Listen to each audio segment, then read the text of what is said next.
அமெரிக்க அதிபர் டிரம்பின் தவறான நடவடிக்கைகளால் அமெரிக்காவுக்கு தான் இழப்பு என முன்னாள் பென்டகன் அதிகாரி மைக்கேல் ரூபின் பரபரப்பை கிளப்பியுள்ளார். அடுத்தடுத்து அவர் இந்தியாவுக்கு ஆதரவாக பேசிய வார்த்தைகள் டிரம்புக்கு அதிர்ச்சியை கொடுத்துள்ளது. உண்மையில் அவர் என்ன பேசினார் பார்க்கலாம் இந்த காணொலியில்.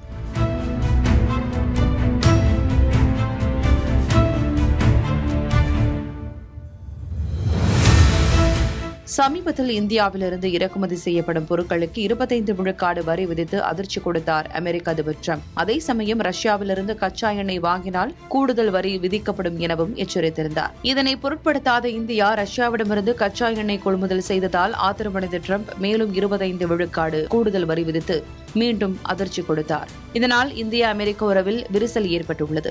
இந்த நிலையில் ரஷ்யாவுடன் நெருக்கம் காட்டியது இந்தியா. ஏற்கனவே இந்தியா மற்றும் ரஷ்யா இடையே நீண்ட காலமாகவே நல்லுறவு இருந்து வந்த நிலையில் ரஷ்ய அதிபர் புட்டின் இந்தியா வந்திருந்தது முக்கியத்துவம் வாய்ந்ததாக பார்க்கப்பட்டது. அமெரிக்க அதிபர் டிரம்ப் இந்தியாவுக்கு எதிராக எடுத்த நடவடிக்கைகள் தான் ரஷ்யாவுடன் இந்தியா மேலும் நெருக்கமாவதற்கு வழிவகுத்ததாக அமெரிக்காவிலேயே விமர்சனங்கள் எழுந்தன. இந்த விவகாரம் குறித்து பேசிய முன்னாள் பென்டகன் அதிகாரியான மைக்கேல் ரூபின் பேசியுள்ள வார்த்தைகள் தான் பரபரப்பை கிளப்பியது. இந்தியா ரஷ்யாவை ஒன்றாக இணைத்ததற்காக டிரம்பிற்கு நோபல் பரிசை வழங்கலாம் என்றும், பாகிஸ்தான், துருக்கி போன்ற நாடுகளின் புகழ்ச்சிக்கு மயங்கி அவர் எடுத்த முடிவுகள் இந்தியாவுடனான அமெரிக்க உறவை சீர்குலைத்து விட்டதாக குற்றம் சாட்டினார். அதேபோல ரஷ்யாவிடமிருந்து இந்தியா எண்ணெய் வாங்குவதை அமெரிக்கா விமர்சிப்பது நியாயமற்றது என்றும், இந்திய தலைவர்கள் தங்கள் நாட்டு மக்களின் நலனுக்கே முன்னுரிமை அளிப்பார்கள். இந்தியாவை குறை கூறுவதை அமெரிக்கா நிறுத்திக் கொள்ள வேண்டும். அதிபர் டிரம்பின் முடிவு அமெரிக்காவுக்கு இழப்பை ஏற்படுத்தும் என்றார்.